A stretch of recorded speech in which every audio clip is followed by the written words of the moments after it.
بسم اللہ الرحمن الرحیم۔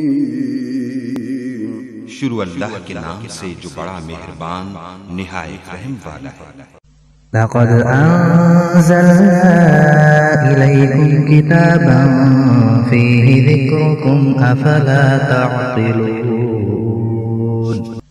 بے شک ہم نے تمہاری طرف ایسی کتاب نازل فرمائی ہے جس میں تمہاری نصیحت کا سامان ہے، کیا تم عقل نہیں رکھتے؟ اللہ اکبر اللہ اکبر لا الہ الا اللہ واللہ اکبر وللہ الحمد۔ اللہ اکبر لا الہ الا اللہ واللہ اکبر وللہ الحمد۔ اللہ اکبر لا الہ الا اللہ واللہ اکبر وللہ الحمد۔ بسم اللہ الرحمن الرحیم۔ الحمد للہ الذی ہدانا لہذا وما كنا لنہتدی لولا ان ہدانا اللہ واشہد ان لا الہ الا اللہ وحدہ لا شریک لہ واشہد ان محمدا عبدہ ورسولہ۔ اعوذ باللہ من الشیطان الرجیم، بسم اللہ الرحمن الرحیم۔ وَلِكُلِّ أُمَّةٍ جَعَلْنَا مَنْسَكًا لِيَذَكَّرُوا اسْمَ اللَّهِ عَلَى مَا رَزَقَهُمْ مِنْ بَهِيمَةِ الْأَنْعَامِ فَإِلَٰهُكُمْ إِلَٰهٌ وَاحِدٌ فَلَهُ أَسْلِمُوا وَبَشِّرِ الْمُخْبِتِينَ الَّذِينَ إِذَا ذُكِرَ اللَّهُ وَجِلَتْ قُلُوبُهُمْ وَالصَّابِرِينَ عَلَى مَا أَصَابَهُمْ وَالْمُقِيمِ الصَّلَاةِ وَمِمَّا رَزَقْنَاهُمْ يُنْفِقُونَ۔ حضرات گرامی، اللہ تعالیٰ کا کروڑہ بار ہم شکر ادا کرتے ہیں کہ اللہ تعالیٰ نے اپنے محبوب صلی اللہ علیہ وسلم کی امت میں سے ہمیں بنایا۔ اگر ہم زندگی بھر بھی اس نعمت کا شکر ادا کرتے رہیں یا قیامت تک بھی کرتے رہیں تو ادا نہیں ہو سکتا۔ اللہ کی یہ نعمت جو ہے، اس کا شکر ادا کرنا ہر ان بندے پر فرض ہے جو مسلمان ہے۔ اللہ پاک ہمیں اپنا شکر گزار بندہ بننے کی توفیق دے، آمین۔ میرے دوستان محترم، آج عید الاضحیٰ کا دن ہے اور اسے عید قربان بھی کہا جاتا ہے، کیونکہ اس دن مسلمان اللہ کی رضا حاصل کرنے کے لیے جانوروں کی قربانی دیتے ہیں۔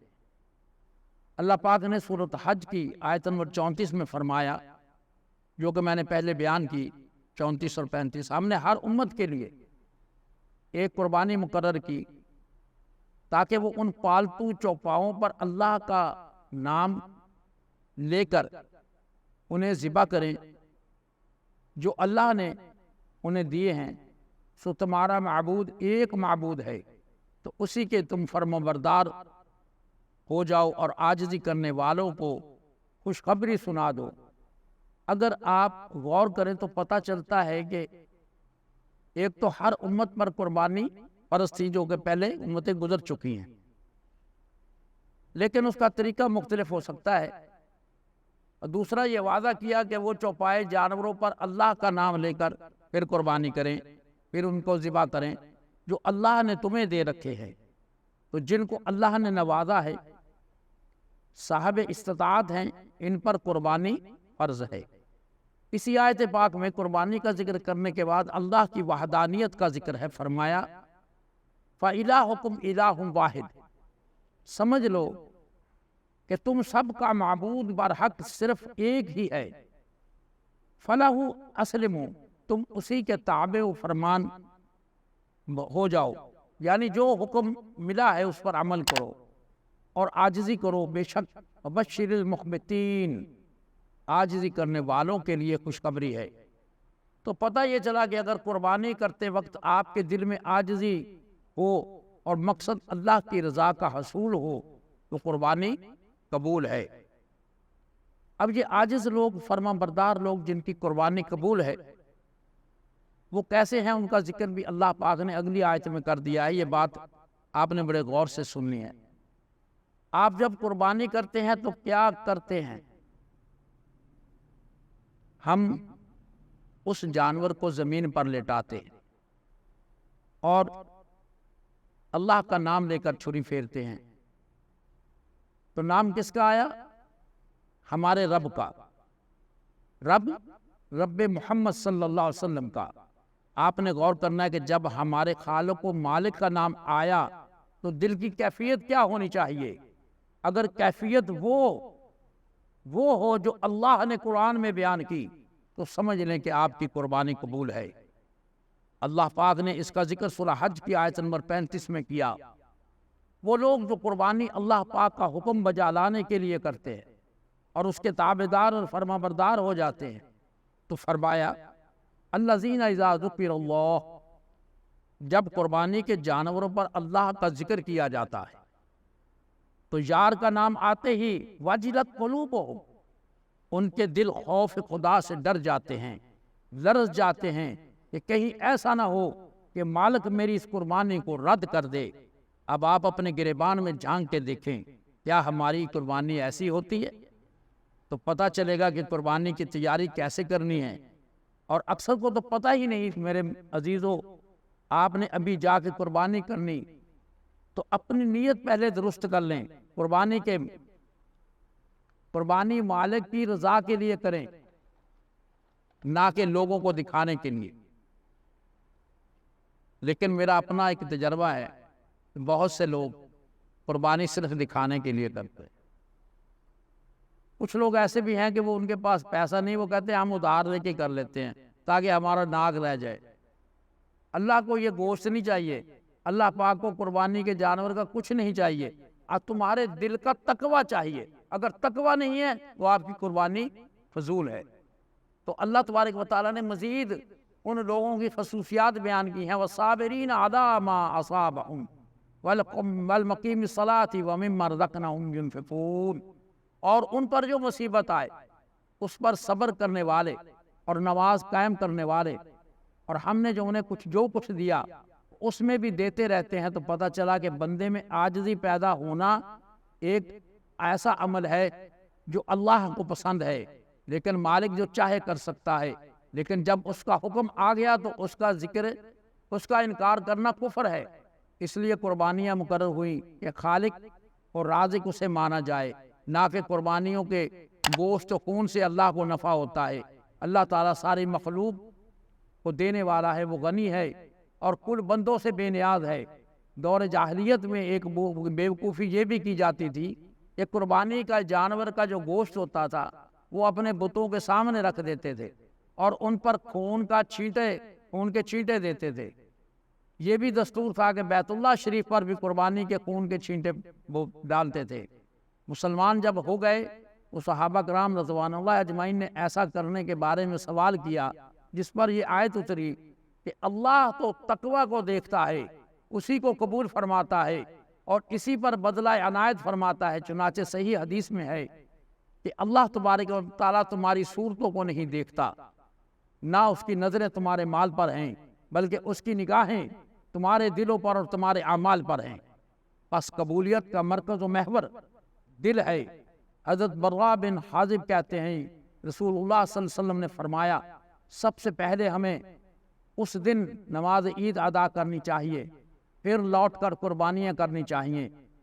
جو ایسا کرے اس نے سنت کی ادائیگی کی، اور جس نے نماز سے پہلے ہی قربانی کر لی اس نے گویا اپنے گھر والوں کے لیے گوشت جمع کر لیا، اسے قربانی سے کوئی لگاؤ نہیں۔ فرمان ہے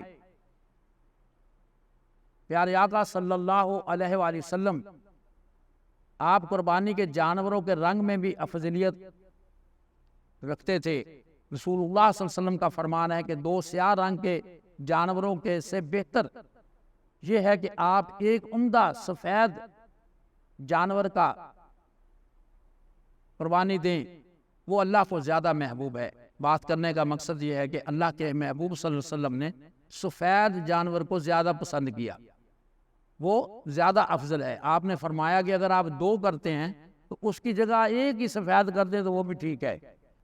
عید الاضحیٰ کی نماز رسول اللہ صلی اللہ علیہ وآلہ وسلم کے ساتھ حضرت جابر رضی اللہ تعالیٰ نے نماز پڑھی۔ نماز سے فراغت پانے کے بعد آپ صلی اللہ علیہ وسلم کے پاس مینڈا لایا گیا۔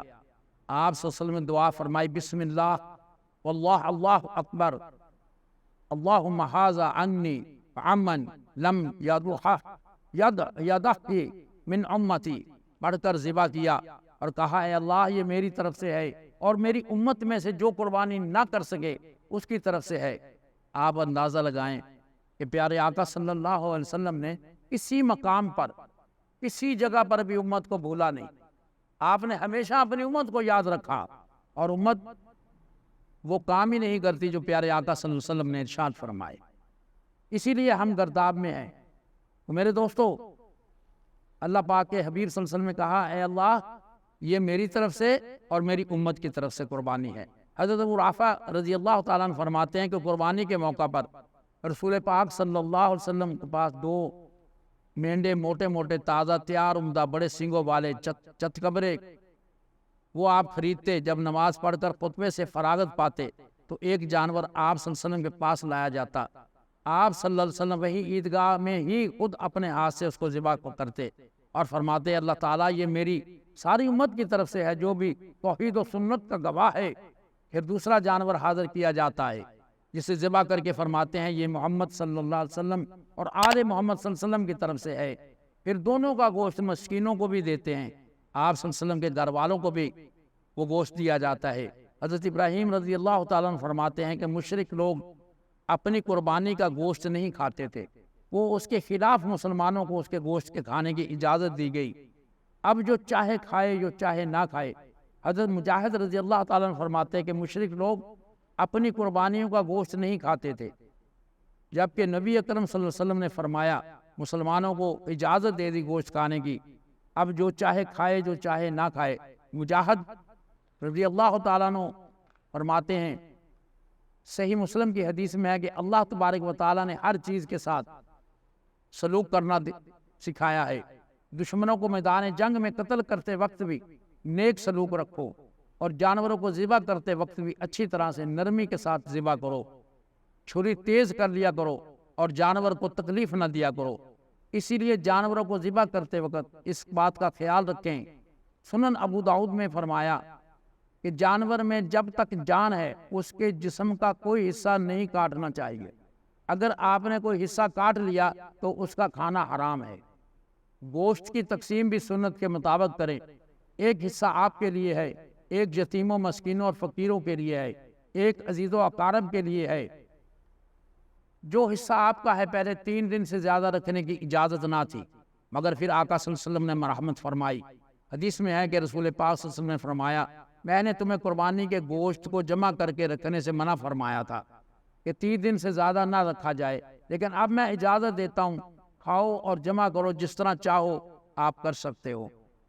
اللہ تبارک و تعالی ہمیں نیک عمل کرنے کی توفیق عطا فرمائے اور اللہ حبیب صلی اللہ علیہ وسلم کے صدقے یہ فریضہ ادا کرنے کی ہر بندے کو توفیق عطا فرمائے، آمین وجاہ آمین۔